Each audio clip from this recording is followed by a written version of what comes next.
పీలేరు నియోజకవర్గాల్లో టీడీపీ కూటమి యొక్క ఆధిక్యత కొనసాగుతున్న పరిస్థితి కనిపిస్తుంది ఎమ్మెన్ఆర్. ఒకసారి ఆంధ్రప్రదేశ్ ఒకసారి రిజల్ట్ చూద్దాం. 151 క్రాస్ అయిపోయింది, ఇంకా పెరిగే అవకాశం కనిపిస్తోంది.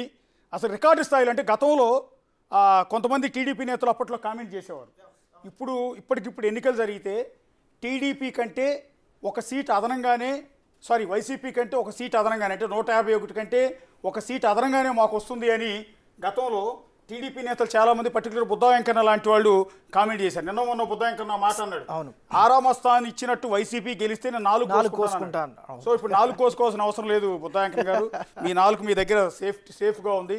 పాపం ఆరామ స్థానం ఇప్పుడు ఏమి ఆన్సర్ ఇస్తారో కూడా అర్థం కాని పరిస్థితి ఉంటుంది. ఆరామ స్థానంది ఒక దారుణమైన పరిస్థితి. ఎందుకంటే 2019 ఎన్నికలకు ముందు లగడపాటి రాజగోపాల్ సర్వే కోసం యావత్ దేశం ఎదురు చూసింది. ఆ రోజు లగడపాటి రాజగోపాల్ కరెక్ట్గా రిజల్ట్కు ముందు రోజు ఏం చెప్పారు అంటే టీడీపీ మళ్ళీ అధికారంలోకి వస్తుంది, ఇన్ని సీట్లతో వస్తుంది మళ్ళీ అని చెప్పారు. తెర చూస్తే అది నిజం అనుకున్నారు. బెట్టింగ్లు రాయిలు కూడా విపరీతంగా పందాలు కాశారు. తెర చూస్తే మరుసటి రోజు టీడీపీ 23 సీట్లకు పరిమితమైంది. ఇంకా ఆ తర్వాత లగడపాటి ఏమయ్యారో ఈ రోజు వరకు కనిపించాల. సో అదే సిచ్యువేషన్, అదే లగడపాటి రాజగోపాల్ సిచ్యువేషన్ వాళ్ళ ఆరామస్థానికి వచ్చింది.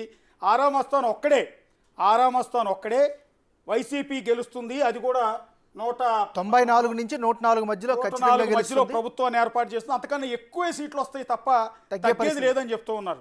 సో అలాంటి ఆరామస్థాన్ పాపం ఇప్పుడు ప్రజలకు ఏం చెప్పుకుంటారో తెలియదు. రెండోది వేణుస్వామి మళ్ళీ జగనే సీఎం అవుతారు, మళ్ళీ జగనే సీఎం అవుతారు పదే బల్లగుద్ది చెప్పిన వేణుస్వామి ఇప్పుడు ఏం సమాధానం చెప్తారో అర్థం కాదు. సో ఈ జ్యోతిష్యాలు ఇవన్నీ మూఢనమ్మకాలని ఎంత మొత్తుకున్నా ఎవరు నమ్మరు. వాళ్ళెవరో గెలుస్తారు, ఈయనట్లా చెప్తాడు ఎవరికి అర్థం కాదు. అయినా కూడా ఆయన పందాలు కాశారు ఆయన మాట విని. పాపం వాళ్ళందరూ ఏడుస్తూ ఉండే పరిస్థితి ఉంటారు. అటు ఆరామస్థాన్, ఇటు వేణుస్వామి పరిస్థితి ఏంటో కూడా ఎవరికి అర్థం కావట్లేదు. పాపం వేణుస్వామి కూడా టీవీ చూస్తూ ఉంటుంటాడు. సో ఇక ఆయన చెప్పే జ్యోతిష్యం, ఆయన చెప్పే ఇవి కూడా ఇంకా నమ్ముతారో లేదో జనాలు నాకు అర్థం కావట్లేదు. సో టోటల్గా 151 స్థానాలు దాటింది. సీఎం జగన్ చెప్పినట్టుగా అంటే ఇవాళ ఒక్కరోజు వరకే అనుకుంటా సీఎం. సో ఇవాళ ఒక్కరోజు సీఎంగా కొనసాగబోయే జగన్ చెప్పినట్టుగా దేవుడు రాసిన స్క్రిప్ట్. ఒకప్పుడు ఆ 2019 ఎన్నికల్లో దేవుడు ఆయనకు అనుకూలంగా స్క్రిప్ట్ రాశాడు. 2024 నాటికి ఆ స్క్రిప్ట్ తిరగబడి ఆ దేవుడు రాసిన స్క్రిప్ట్ చంద్రబాబుకు అనుకూలంగా వచ్చింది. సో చంద్రబాబు శపథం ఇక్కడ నెరవేరింది. జగన్ స్క్రిప్ట్ ఏమో తిరగబడింది. ఇక్కడ చంద్రబాబు శపథం నెరవేరింది. అదే సభలో మళ్ళీ ముఖ్యమంత్రిగా అడుగు పెడతానన్న చంద్రబాబు మళ్ళీ అదే సభలోకి ముఖ్యమంత్రిగా అడుగు పెట్టబోతూ ఉన్నారు. మనతో పాటు కాంగ్రెస్ పార్టీ అధికార ప్రతినిధి రామచంద్రారెడ్డి గారు ప్రస్తుతం మనతో ఉన్నారు. ఇటు తెలంగాణ ఆంధ్ర ఎన్నికలకు సంబంధించి ఆయన విశ్లేషిస్తారు. మొత్తం పర్టికులర్ ఆంధ్రప్రదేశ్ గురించి మాట్లాడుతాం సార్. ఒకసారి ఈ ట్రెండ్ చూస్తే మీకు ఏమనిపిస్తుంది? ఎందుకంటే నేషనల్గా అంత బ్రహ్మాండంగా మా అయ్యండి ఇండియా కూటమి